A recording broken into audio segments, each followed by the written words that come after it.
everybody, I'd like to welcome you to Parents Please Stay in Your Lane. This is vlog number 5, and I'm Barbara Greenberg from Launch My Kid, coming to you from my kitchen in Phoenix, Arizona.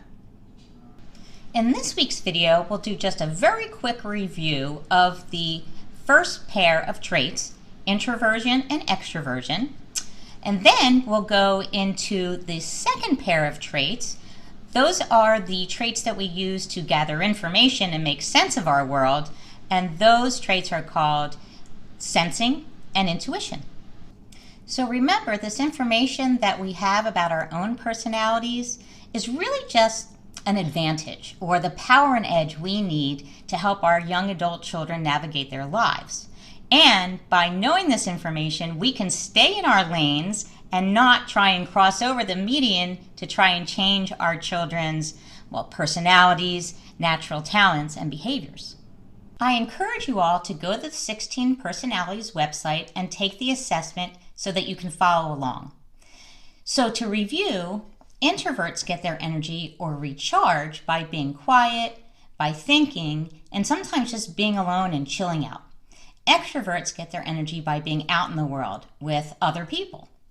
So my idea is that we can know more about our own personalities and behaviors, and we can do the same for our kids.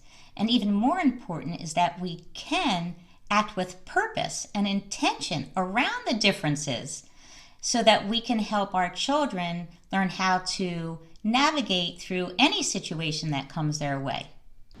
Knowing if you have introvert or extrovert traits can be a powerful piece of self-awareness information that can help you in any important interaction you want to have with your children or your other family members for that matter.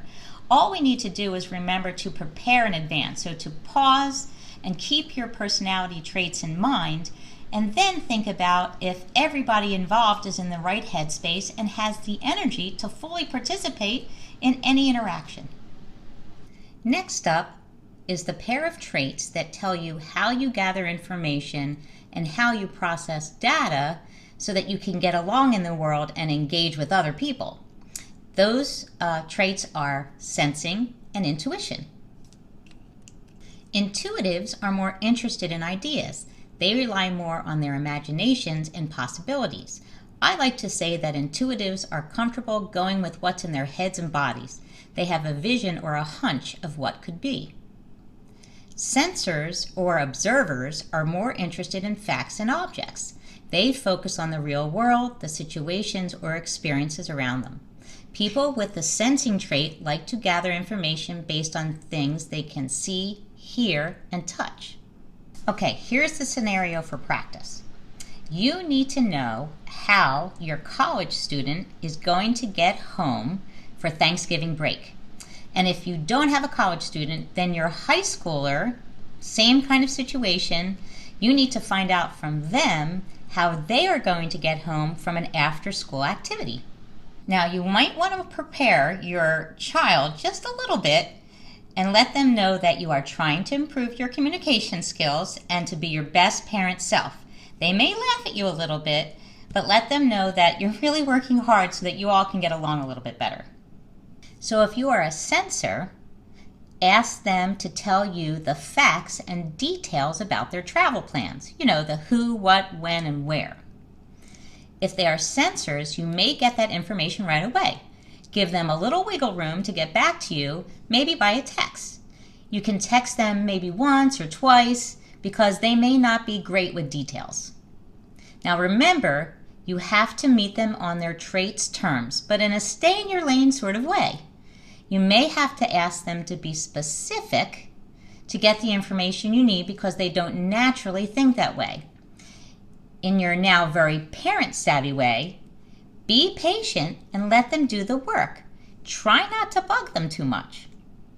If you are an intuitive, go out of your normal behavior pattern and tell them to be very specific with the exact place and times for pickup. If you have a sensing child, they may tell you with just a little prompting. However, if you have an intuitive child, they may need more prompting with your specific needs to get the details you need, maybe an extra text or two. Again, take a deep breath and remember to meet them on their traits so they can do this without too much pressure and prompting on your end. Hopefully, you will be much less frustrated and they will begin to see that you are trying to be a very good communicator. Now, regardless of your traits, what happens if you don't hear from them at all? Now, you've texted them a couple of times after you called them. Well, guess what? Natural consequences kick in. And when you hear from them, when they finally get to the airport or the train station, you most lovingly tell them that unfortunately you can't pick them up because you didn't hear from them and you weren't able to prepare for it. And right now you're making dinner or you're getting ready for the holidays and you have visitors coming over. So you lovingly tell them, my dear child, I'm sorry I can't come pick you up. However, please take an Uber or a Lyft or get a ride from a friend. And guess what? They will figure it out. They will learn how to navigate through this problem, the situation, and they will make their way home. And guess what? You have taught them how to navigate through a problem that, in a lot of instances, they caused by themselves. And if they are still upset with you when they get home, guess what?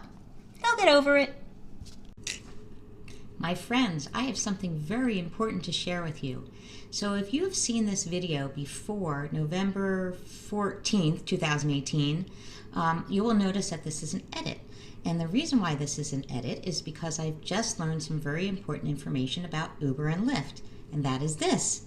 If you have a teenager who is under the age of 18, so a minor, they are not permitted to take Uber and Lyft by themselves. So in other words, they can't go solo. You cannot have them take an Uber or a Lyft home from an after-school activity, for example, or from a friend's house. They must be accompanied by an adult or somebody who is over 18.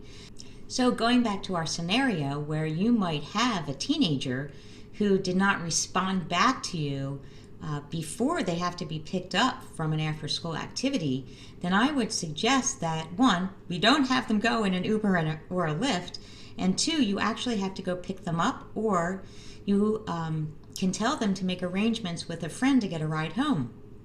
Regardless of the circumstances, what I would say is go to your family's rule book.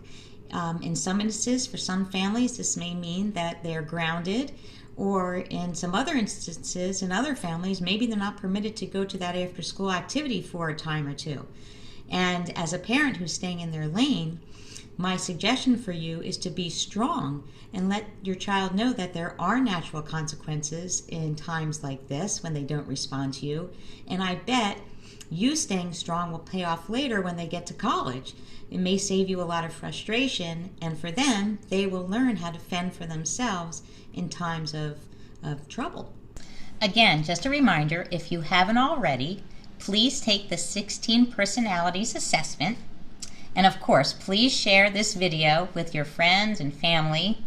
Give your kids a hug, and please practice staying in your lane.